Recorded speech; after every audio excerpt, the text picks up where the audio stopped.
So this is a note on Nyanavira's Paticcasamuppada. The note in itself, it's quite long. It's about 25 paragraphs. It gets very technical, so I think I'd rather speak about a principle of Paticcasamuppada that then people can dwell on, reflect, keep in mind, and then when they read Nyanavira's note on Paticcasamuppada, you can sort of give more of a context, rather than dealing with every particular point that Nanavira himself raises in his notes. Because the points are self-explanatory, really. The refutation of the traditional interpretation and so on, it's all in there, but I thought maybe just to contribute to the general perspective on the principle of Paticcasamuppada, and also practical application that can then result in freedom from ownership, that then results in freedom from suffering. That if you're not seeing, you're with the grain of it, as the sutta described, means ignorance is the cause for your outlook towards the world. Simultaneously, right there and then. If you're seeing it, then you're against the grain of it, which means the principle still remains there, but it's the direction of it that has changed. So his insistence on Paticcasamuppada being the one life interpretation, it's not really an interpretation in a sense of that there can be different interpretations. His insistence was ultimate in a sense of this is the principle that cannot be diluted or compromised. So sometimes people say, oh yes, some other teachers also are teaching the Paticcasamuppada is only, it's a present principle. But when you look at it, how their interpretation of it, how their view of it goes, it comes down to it's still the commentarial type of outlook, as in it's still taken to be an explanation. Just instead of spreading it over three lifetimes, they concentrate it, and it's all in this one, or in one moment, or something. But it isn't. It's not even momentary, so to speak. It's a simultaneous principle that, as such, it's timeless. It's a kalika. And that's the principle of simultaneous presence of two different things. They cannot be examined or taken apart individually without the other one being implied. That's why the Paticcasamuppada and the principle of Sankhara, it's basically the same thing. So we should probably address, but I think that has to be a separate video, the whole phenomenon of Sankhara, the determination, because most people's ideas about determinations in Paticcasamuppada are on the lines of a cause and effect, which is exactly what the traditional interpretation is. That this is the cause, this is the result, and this is another cause, and then another result, and so on and so on. And because of that, if it's a cause and effect, it must involve time. And as such, it cannot be that fundamental principle. They can sort of make you understand the nature of action, the nature of ownership, and the nature of craving, and the nature of ignorance that takes you with that grain. So, whenever there is an involvement of time in the explanation or the principle, means it is not as fundamental as Paticcasamuppada is. Because with this is. That's how every Paticcasamuppada formulation, because there are few different ones, they will vary in the suttas, but always it will start with whenever, with this is. With the presence of this is present. There are various translations of this as well, but the point is that both sides of that statement are in the present tense. So it's not, oh, when this has arisen, having arisen ceased, then this is the result that came after it, which is usually how people take Paticcasamuppada to be. It says, with this is, or with this comes to be, or with this, there is the being of this. Two things simultaneously present on two different levels. That's why it's also so hard to see, because it's not something you can just observe, because it already includes your observation. Nature of your observation is already implied in it, like nama rupa vijnana, vijnana nama rupa. You look at the one, it's implied by the other. So the whole point of this of discernment of this principle is because it automatically disables you basically from any sense of ownership, because you realize there is no place for a sense of self in the two equally, simultaneously, mutually determined things. If you look at one, it's determined by the other. If you look at the other, it's determined by the other one. Obviously, you can't even, like the way I'm describing it, you can't even look at it like that. You can't look at the one and then look at the other, because that would require you to step outside of your experience, and that's not possible. So the actual principle of two simultaneous things, you are within those things. Your experience as a whole is within those things. So you can't see them on equal footing. You can only see one and then discern that it's determined by the other. And that discernment is a valid thing if you know how to do it, if you know where to look for it. But if you expect to see the two simultaneous things present together to the equal extent in front of you, means you're the third thing, which means these are not the two fundamental things upon which your whole experience rests. So the whole principle of that Paticcasamuppada can be summed into whenever with this is, and even the scholars who kind of endorse the traditional interpretation, even they could not negate the fact that the very basic statement, very fundamental statement for every Paticcasamuppada always implies present. So that's why some of the more renowned ones try to reconcile this discrepancy of the Buddha's statement that Paticcasamuppada is the horizon of this arises, with the traditional view that whereby having something else arisen, this is the result of it. So they try to reconcile it basically by dismissing it, by dismissing this most condensed formulation. So like they would say things like that the statement that with this is just an abstract principle of Paticcasamuppada. But that's quite a poor attempt, I suppose, at circumventing the problem, because no matter how abstract the principle might be for you, if it's a principle, it means that what is to follow as a description of a principle cannot be diametrically opposed to that principle, which is, again, a belief that many of the famous scholars would have. Oh, this is a principle that states, with the rising of this is, but then the actual explanation of principle completely ignores the very principle of simultaneous presence and then carries on in explaining to you a three-life interpretation of how this leads to that and then this leads to that and so on. So even if we take it to be an abstract principle, as such, everything else that follows on account of it must be included with the principle, otherwise it's not a principle. But the fact that those scholars themselves call it a principle means they understand the importance of it. And because that principle remains the same, that's why Paticcasamuppada formulation found in the suttas was not always comprised of 12 factors. There are numerous occasions where Salayatana was omitted, then there were another occasion where it doesn't even go into the whole whole determination of Sankara to Vijnana and Avidya to Sankara, but it just comes to Namarupa is determined by Vijnana and Vijnana is determined by Namarupa, and that's it. Or another ones in Digha Nikaya, where it stops after after feeling and craving and then taking up the rods and fights and quarreling and so on.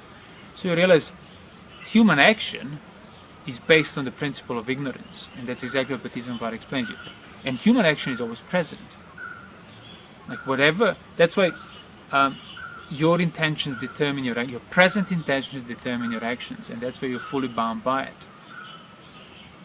And being those intentions always being present means there is always present ignorance in regard to those actions. So you remove the ignorance means your actions are not determined by it anymore, which means your actions are then free from sense of self, conceit, ownership and so on. Means there is no action of uputujana. There is no action that will perpetuate, they will maintain your persistence in the domain of samsara.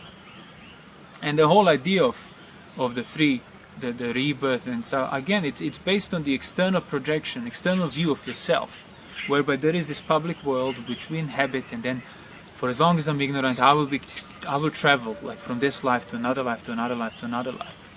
But what those people fail to see, there is no such public world that can be known independently from your experience right here, right now. In other words, when you think about a public world, you're thinking it privately, within your experience as a whole, and you're fully enclosed within that. And that's what it means. Whatever you do stays with you. So the idea of rebirth being like this, traveling through this public world that we all inhabit, it's completely mistaken. The idea of rebirth is closer to the persistence of your point of view that you have right here, right now. Now, I'm not saying about persistence of your self-awareness. That's a different thing. But the point of view, the direction of your view, that's what stays. And that's why you can remember previous lives. Because it's through this point of view, same as you remember yesterday, same as you remember 10 days ago, 10 years ago. If you develop your mind, some people have the ability to remember 10 lifetimes ago. Not because they transcended this 5 aggregates, which is impossible. You still stay within it, but your view of it reaches further back. But the only reason it can reach further back is it's because all it's within the same container of this experience as a whole. And the Buddha said it himself. If one person remembers 1 life, 5 lifetimes, 500 lifetimes, all they do remember is these 5 aggregates or one among them. So the whole idea of this rebirth being this traveling through this mysterious universe, and that Paticcasamuppada explained it, is completely based on this fallacy of the external world that you can experience objectively, independent of your point of view right here, right now. So that's also another way. Nyanavira doesn't necessarily talk about that, but that's another take on as to why regarding Paticcasamuppada as an explanation is wrong. Because there's really nothing to explain. It's either the point of view that you go with the grain, with ignorance, with the craving, with lust and desire, or the point of view that has been fully purified and uprooted uprooted from any greed, aversion or delusion.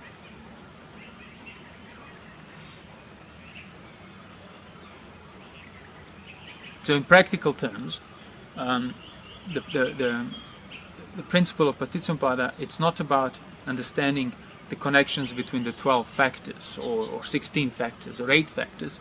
It's about seeing the principle for yourself, right here, right now. And that principle is with this is, which is exactly what Sotapanna sees when he becomes a Sotapanna, which is whatever has the nature of arising has the nature to cease because of that, simply because of that. Because it has a reason, that's why it will cease.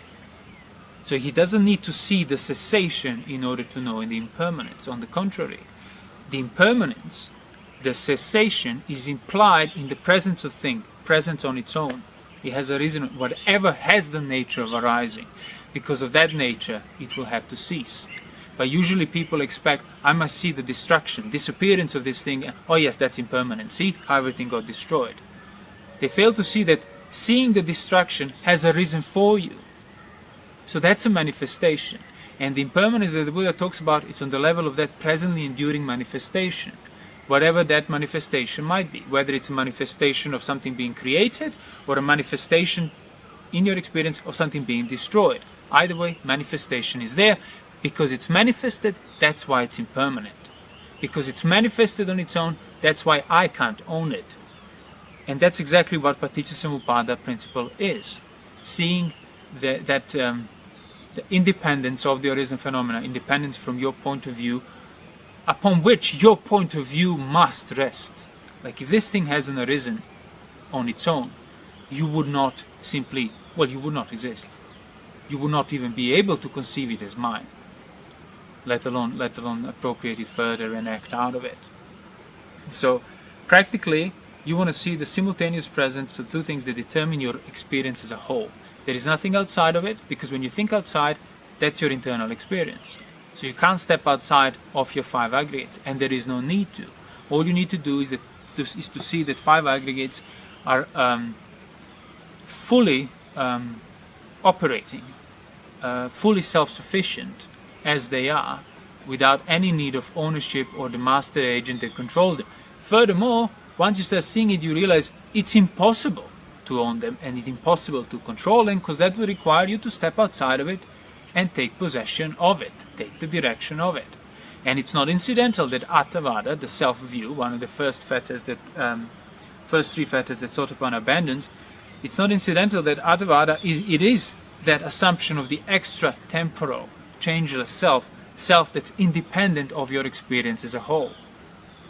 Like all feeling, perception, all of this, but myself is this ultimate entity that's beyond that. But if you start to see that your sense of self, which is real as such, it's not an illusion, it's real as a mistake. Mistakes are real.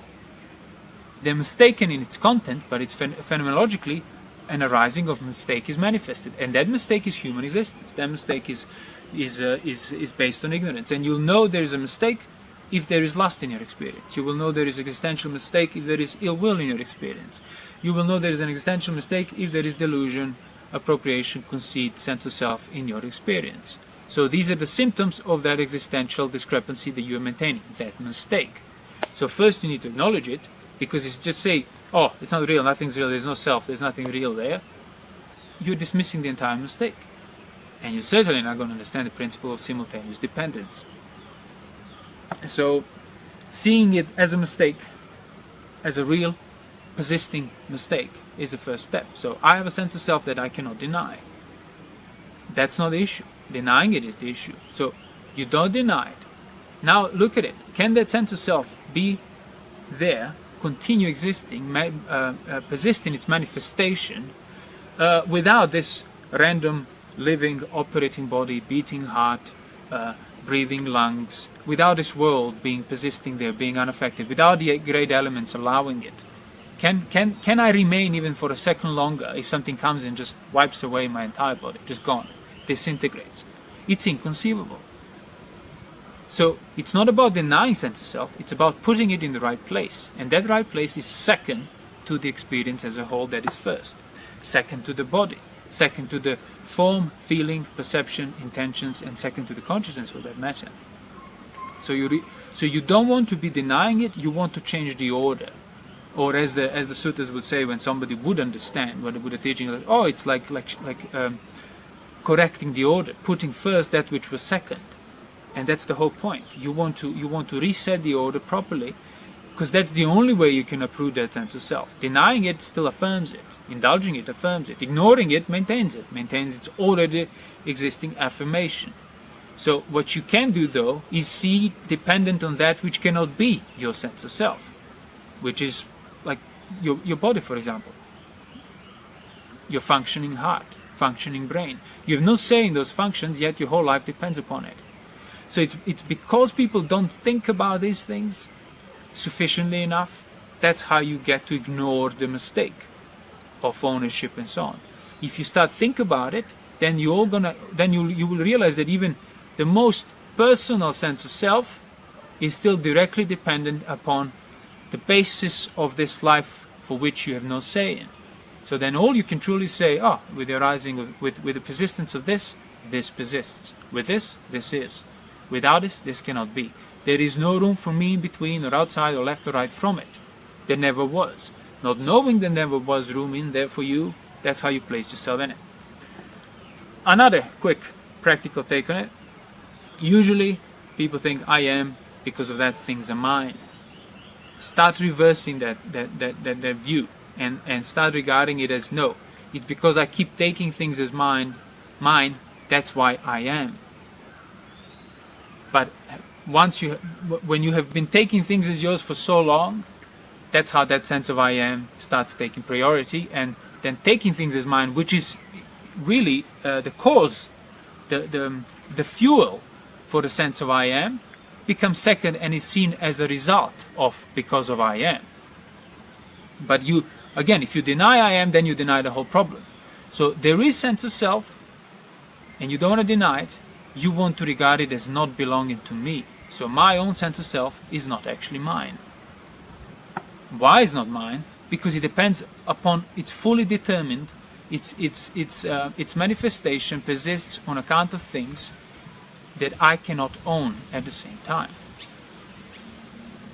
So my sense of self depends upon that which cannot be mine. Thus, how can that sense of self belong to me? Because if it's truly mine, its origins, its control would be within my power. But it isn't. So I can say this is mine, this obeys to me, until it's taken away, which means it was never really yours. That's why the Buddha compared the whole existence, the sense existence, everything, to the like borrowed jewelry, borrowed gold, sensuality, and so on. You borrow it, and if you have something borrowed, you're using it as if it's yours. That's not necessarily a problem. The problem is when you forget that you borrowed it, and that's exactly what ignorance is, because it's too unpleasant to keep maintaining the perspective that this is not mine. My feelings are not mine. Things that are dearest to me are only borrowed. I'm nothing, basically. That's quite frightening if the mind hasn't been used to thinking about it. So, the first protocol is ignore it. That's the easiest with the grain solution, is just I'll ignore the fact that this is borrowed, that this will be it will be taken away and I cannot own it.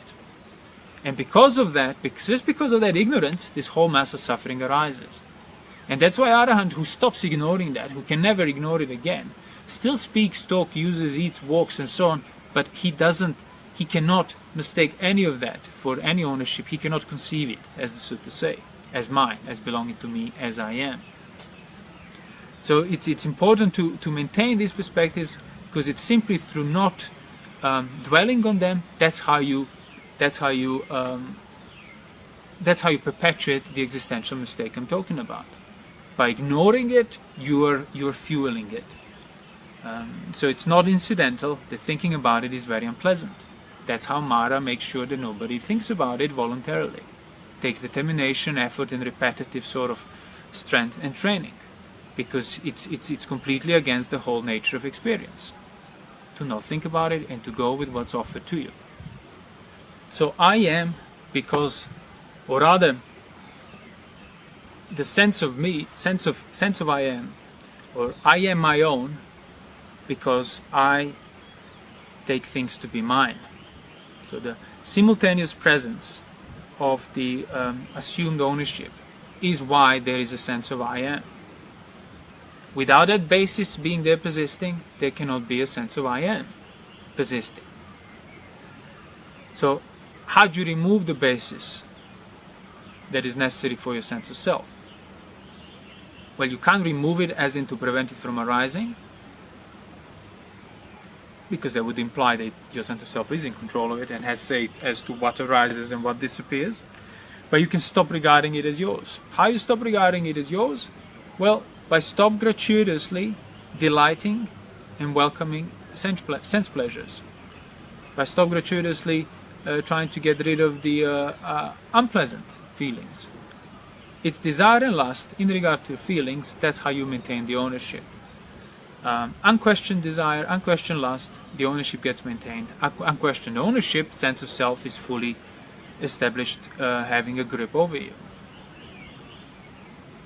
So my sense of self does not belong to me. It's there as an arisen, persisting phenomena, but I cannot own it, even if I want to. Another way to think about it is understand the nature of ownership. Just take a phenomenon of ownership, belonging. What is it? What is it determined by? If you say this is mine, what does that really mean to you? Does it mean you have a say in it? Does it mean you're truly the owner? And you realize, if you start thinking about it, you realize, well, it's at most, sense of ownership is on the level of entitlement. It cannot be more than that. It just cannot be more than that. Even if you made something, you created it yourself from scratch. The fact that all those scratches that you had, from which you were able to create these things, they were given to you beforehand. Which means, it doesn't matter how far you exercise your creation, your sense of self, your ownership, your control, it's always going to be secondary to that persisting basis of things having arisen beforehand on their own. And you have no say in that. That's why the Buddha would encourage to think about the four great elements, which is things arisen on their own and you have no say in that. And when those four great elements change, nothing that has been depending upon them can remain standing unaffected. So, sense of ownership, you can reflect on that. What is its necessary, presently enduring basis? Any sense of ownership, object, people, doesn't matter. Oi, come again.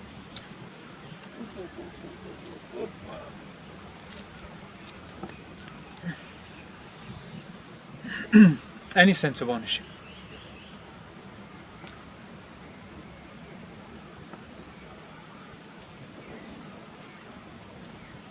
If something is mine,